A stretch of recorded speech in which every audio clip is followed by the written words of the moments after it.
Because we can't make this waste my time. Mm.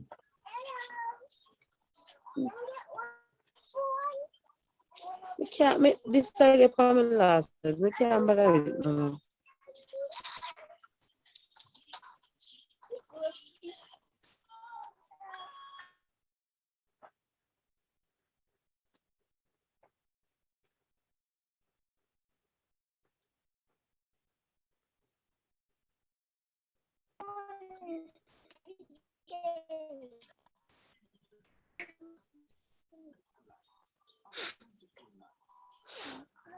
Uh, it's streaming live now, right?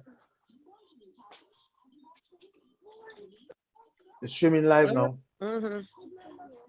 But I'm gonna send a link in the WhatsApp chat so you can have it. Hold on. Yes, sir. Mhm.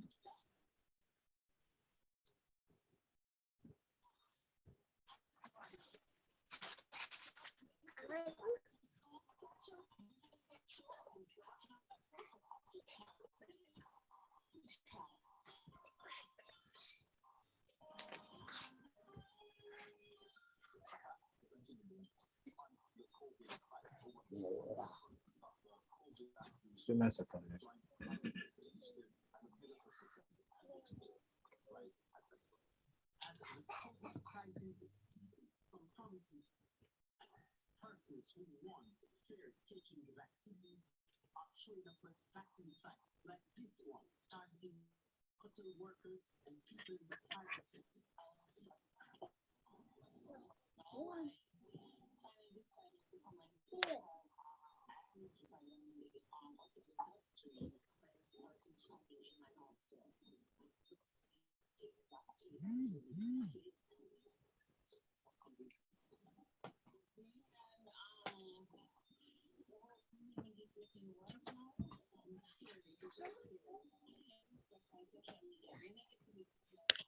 All right, let us stream live now.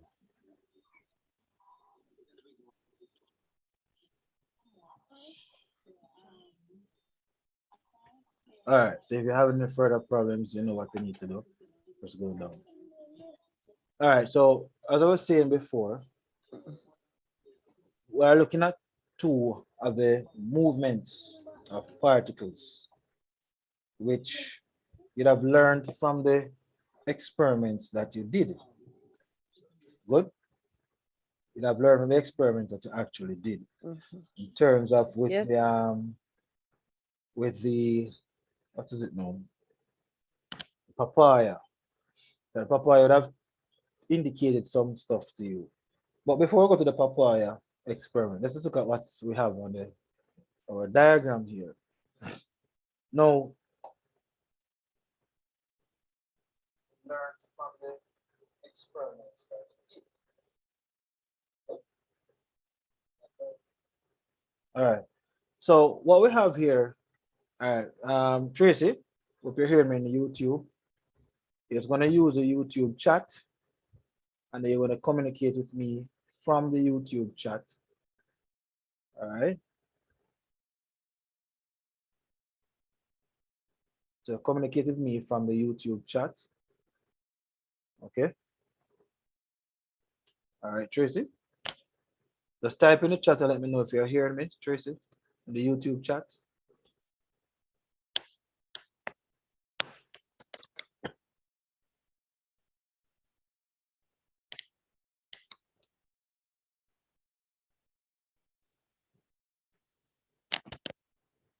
All right, let's go, Tracy. All right. Now, here we are with a diagram. Let's be literal now. We have three rectangles, but each rectangle is showing a different stage of diffusion. Now, first of all, the first rectangle shows us all the, maybe you want to call them molecules of a particular substance, maybe, you know, a spray or food coloring, whatever it may be. But everything is come together, creating this high level of high concentration of molecules. Now, if you notice the arrow, is telling us that the molecules will be moving in a particular direction.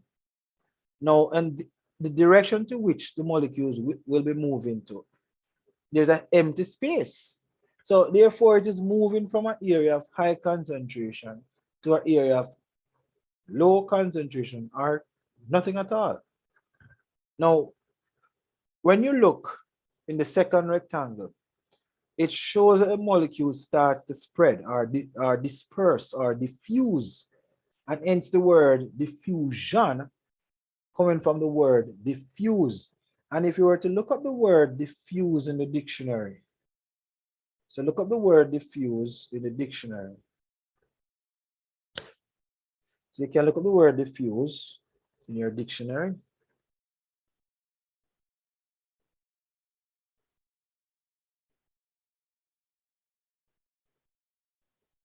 Now the word diffuse means spread, to spread over a wide area or between large number of people.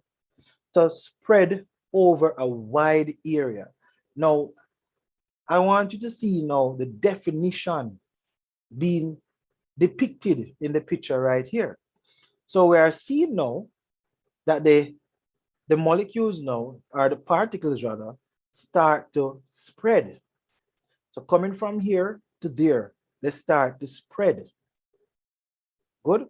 And then now eventually in the third and final rectangle, they end up covering a wide area, or a wider area rather, of the space, the original space.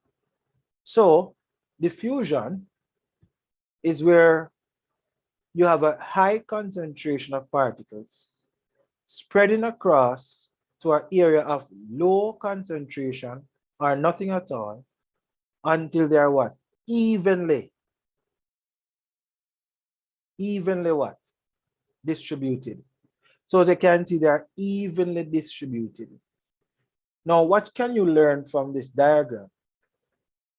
What you can learn from the diagram, you can simply learn that when you're studying, whether you're chemistry, biology, or whatever subject it is, try to draw simple pictures to illustrate what you're reading so that it tells us whether or not you comprehend the concept.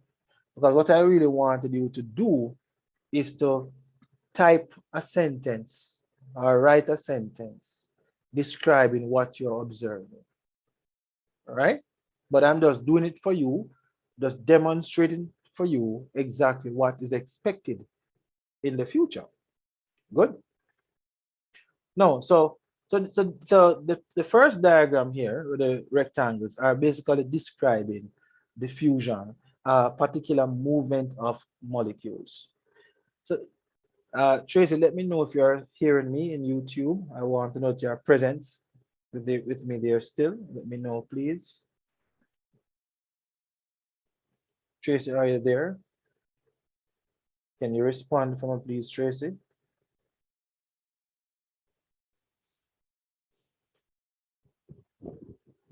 All right. Let me continue. Now, let's look at the second diagram. In the second diagram, and if you notice, there are differences. When you're reading a diagram, you pay attention to the details. Very important that you pay attention to the details. Good. Now, what are the details? Now, this diagram here, rectangle, is showing us two different colored shapes. You have and sizes too. So they are different in color and they're also different in sizes. So obviously they represent the two different distinct things. Now, what do they actually represent? Now, the red shape represents the sugar molecules. The blue shape represents water molecules. So we have two distinct type of molecules present in this container. Now, this dotted line or broken line is representing what we call a partially permeable membrane. Now, partially permeable membrane Now the name of what it's this dotted line representing, basically it relates to its function. Let's look at what the word partially means. So you can use your dictionary and look for the word partially.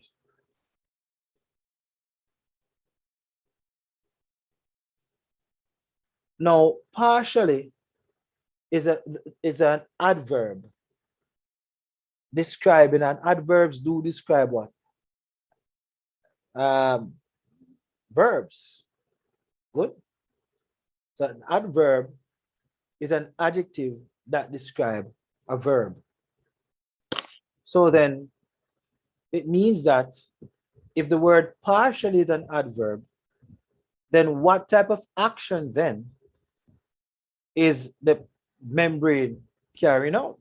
Must be carrying out an action. No. But let's look at the definition though.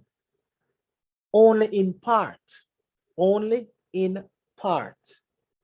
To a limited extent. What does this mean? Only in part, to a limited extent. Well, obviously, it means that that membrane is limiting something and only allowing only a part of something. Now, what does the word permeable means now? Permeable. So we understand what partial means. It limits it. Good. It is limited.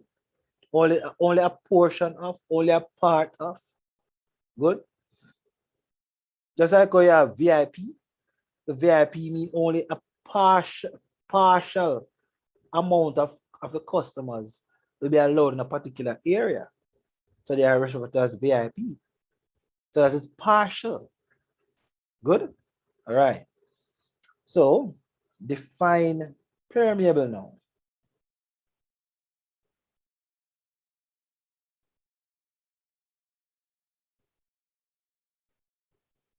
Now, we want to look for the word permeable.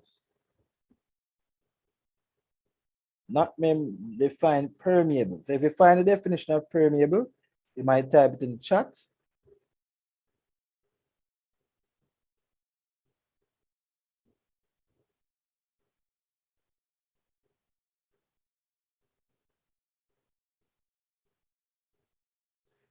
Now, permeable is another adjective as well, which means a material or membrane,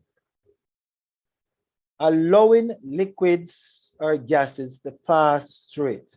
So a permeable membrane allows liquids or gases to pass through it. So anything that allows liquids or gases to pass through it is called a membrane. Now it is permeable because it allows the liquid to pass through it. So permeable sound like permission, giving it permission to pass through. So the permeable membrane gives molecules or gases the permission to pass through. So it's like a security guard. So the security guard there is standing at the gate, and you come to where the security guard is because you want to go inside the bank or you want to go somewhere, and the security guard asks you for something to see if you are permeable, see if he would allow you to go inside there. So it's the same function. So the membrane is like a security guard that allows substances to pass through. However, the word partially permeable, meaning that is that everything that is going to allow to pass through is only limited to a certain thing to pass through. So then, with that said, let's look at it. Now, if you notice the arrows now, the arrows are indicating, now let's look at this side of the rectangle. It says it's dilute sugar solution. So here we have a dilute sugar solution. And the word dilute again, you see, every word used in chemistry, every word used in chemistry, or every word used any at all, has a meaning, and the meaning reflects the actual characteristics of what you're looking at or listening to, or whatsoever it may be. So it is very important not to just to be able to call the words, but ensure that you know the definition of the words being used. Very important. Very, very important. So dilute. I know that most of you know what the word dilute means. I know you know what the word dilute means, right? And I'm not seeing you texting me in the chat at all. Tracy, where are you? Don't understand it, Tracy. You're not texting in the chat. No, the word dilute means to make thinner or weaker by adding water or another solvent to it. So then, if something is dilute, it means that it has a lot of water. A lot of water. So we often dilute drinks. When you buy a sweet drink, you tend to dilute it with water by adding a lot of water to it to lose that sweet taste. Good. So basically, you're making the solution much more what? Weaker by adding the water. So in this case now, we have a solution with a lot of water, but less sugar less sugar. Good. Now, in the other hand, we have a concentrated sugar solution. And here the word concentrated means that we have a lot more sugar. So if you were to count the number of sugar particles, you could have recognized just by looking that this side of the diagram has more sugar molecules than on this side. And this side of the diagram has less water molecules than this side. So the question is then, what is moving from what to what?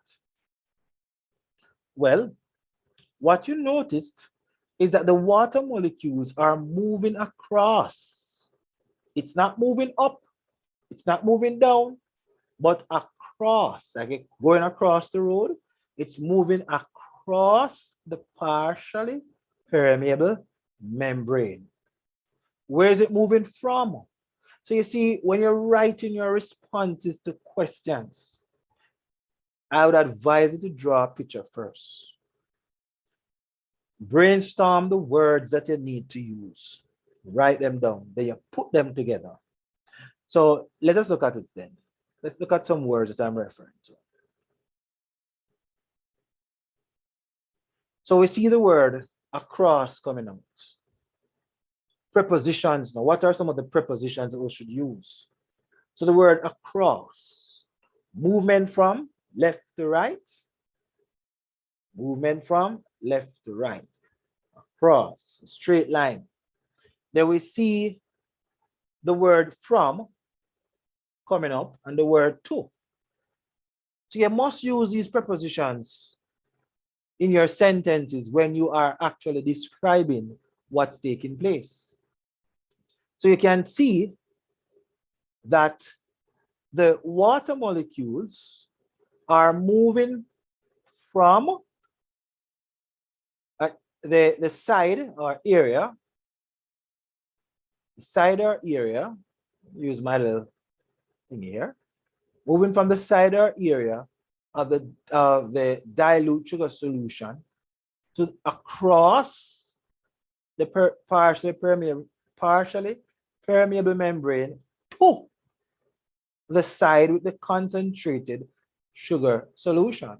Now that is the definition of osmosis. That is it. That is the definition of osmosis. So the definition of osmosis is right there in front of you. Right there in front of you. Good. So this diagram now shows us the end product, the finality of the actual process. It says water molecules passes through, not sugar. So they can see now that the permeable membrane limited the movement of molecules only to water. Hence, it's partial and it's permeable. So it allows water molecules only to go across from one region to another region. Simple. Okay? Simple put. So in order to improve on your responses on your worksheet, it's best to draw diagrams in your notebook to reflect what it is that you really want to say and that it makes sense whenever you put it together as a sentence. All right? Hope I've made that clear to you. All right, so let's move to our next slide quickly. Now, your other objective in the syllabus required you to distinguish, and please note though, what we just discussed a while ago. Your objective in the syllabus says that you should explain how evidence supports the particulate theory of matter. What is the particulate theory of matter? The particulate theory of matter refers to the different ways in which matter moves. So it might diffuses, osmosis, or even active transport. So you did your practical work with the papaya, and you observed that when you put the papaya in a concentration with a salt water, you recognize that the papaya actually reduced in size. Now, that is an evidence to say that the substance that was in the papaya that caused it to have its original size obviously left, and the obvious place wasn't back into the dilute solution, or the content to the solution rather, and so it became smaller. So that is an evidence you can use in to say that it in fact happened. Good. And then for diffusion, you simply use when you spray the cologne in your house, you eventually the fragrance of it is now picked up somewhere else other than from where it was originally sprayed from, right? All right. So now we're looking at now distinguishing among the three states of matter. And this is just something you know from primary school, or should know from primary school. Now, in your distinction, and when the word distinction, distinguish among the three states of matter, we are looking at talking about the differences. Now, you can describe something according to its characteristics. All right, so now they are looking at the arrangement of particles. So if you are asked in the exam to distinguish between solid, liquid, and gas, you're going to state that distinction in the arrangement of the particles, energy level of the particles, the strength of forces interaction, etc. Good. So you can look at the volume, density, and the compressibility as well. All right. And those are be like the physical characteristics of each state. Now, when we talk about the 1 second there.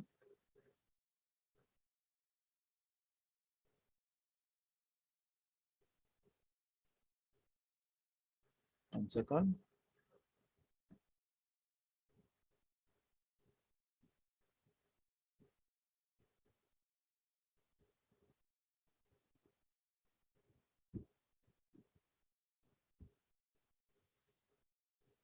All right. Now, please note that whatever we're discussing now, you can Google them. But in Googling them, you must be able to paraphrase them, describe it in your own words, rather than just writing back what was said. And that's why I rather my students use pictures, so they can write their own sentences just by analyzing the pictures and making their own interpretation. Now, solids obviously are fixed in their arrangement. Good. Liquids randomly arranged, and so are the gases. Good.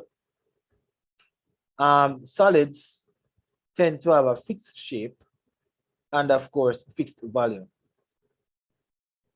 Liquids, as you would observe, that they are not rigid, neither is the gas rigid. And if you take water and pour it in a cylindrical glass, it takes the shape of the glass. If it's the same amount of water and you pour it into let's say, an aquarium, it takes the shape of the aquarium, but it's the same amount of water. It's just that liquids, they don't have a fixed shape. They take the shape of the container. The same with the volume. Liquids now has a fixed volume because it occupies the same amount of water that you actually collected in a container, and you put it in a different shaped container. It's going, and you measure the volume or the space it occupied, it's going to be the same. So the volume of the liquid is also fixed, and that's what it means. It doesn't decrease nor increase. The same amount of water exists. Now, with gas, it's not rigid. It has a fixed shape, it has no fixed shape, rather, as you can see, and it has no fixed volume. It occupies any amount of space it is allowed to occupy. All right? Good.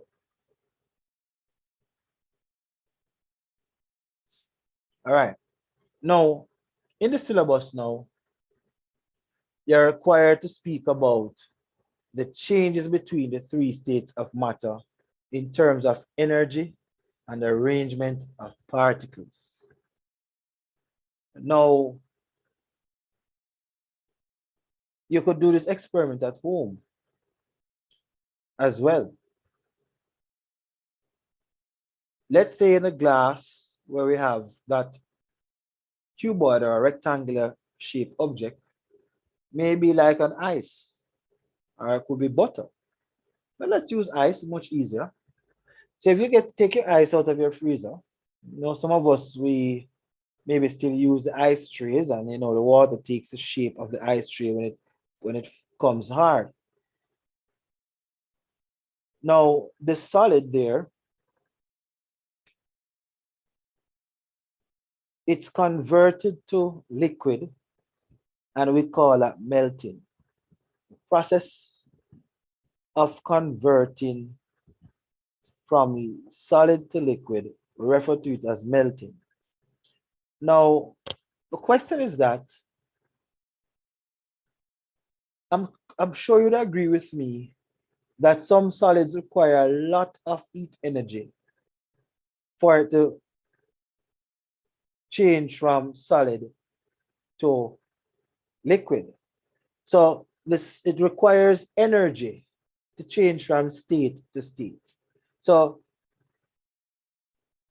even with the liquid, the reverse of melting is freezing. It loses energy. Now, there's a term that is used in and I want you to do this experiment. Heat the following. We're going to heat the water and ice water and butter. Are you hearing me, Tracy? I told you to type in the YouTube chat to let me know if you are hearing. I'm facilitating this class on YouTube for you. So you need to let me know if you are hearing. But I'm going to assume that you are hearing. Now, so what am I saying now? So one of your activities, they're going to be heating the ice water, butter, but you can't, I will not put iodine in it. You'll have to watch the iodine lab on YouTube. But you're going to need a thermometer. You need thermometer. Sure you have a stove. If you don't have a stove, you just catch a wood fire, right? But you're going to need you can improvise at a kettle or a pot. Doesn't really matter. But you need a thermometer to measure the temperature when you're burning the thing. Give me a second here, please.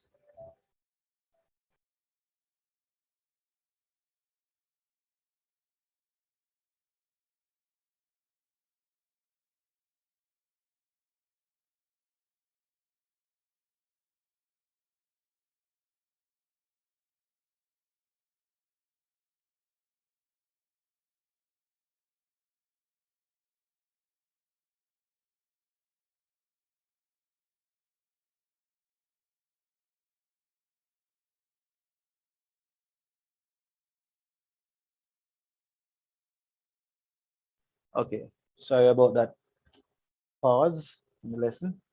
All right, so you're gonna need a thermometer to carry out this thing. But there's a particular term that is used in physics that I'd like to share with you. It's called latent heat. Latent heat. I don't want you to see the terms in the exams. I want to know, what does that mean? Latent heat.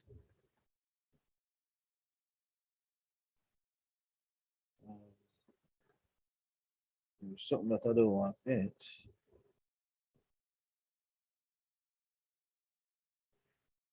Now, what is latent heat? What do we mean by latent heat? And please make note of this term, because this term might just come into the exam and you need to know the definition of the term latent heat. What does it mean? Now, the heat required, says heat required, and required here means needed. Heat needed to convert or change a solid into a liquid or vapor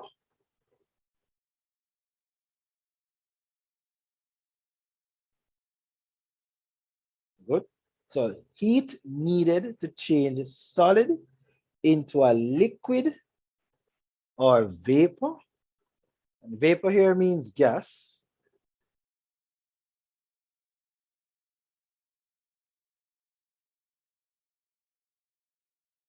Or a liquid into a vapor. And vapor again means gas.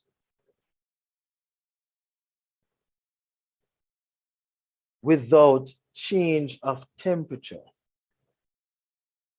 So note, temperature will not change without change of temperature. So we'll talk about latent heat. That's what we're referring to. That's what we're referring to, right? So latent heat refers to heat needed to change solid into a liquid or vapor, which is the same as gas, or a liquid into a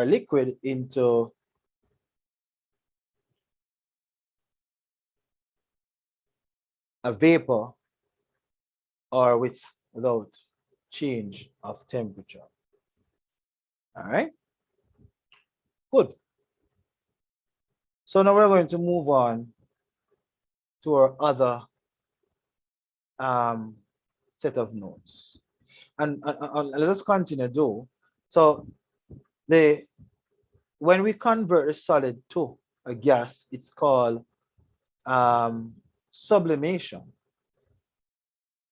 And when we convert from gas to liquid, it's called deposition.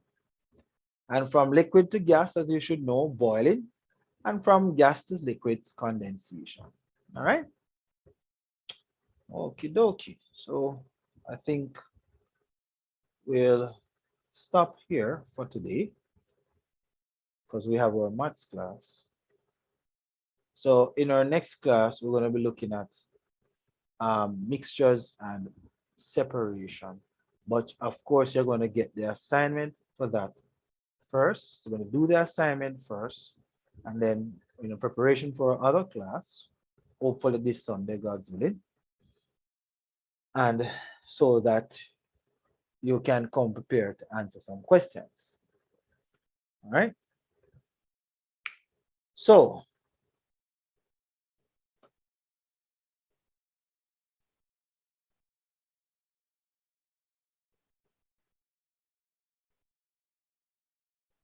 okay, I see your responses now, Madam Tracy. I see your responses. All right.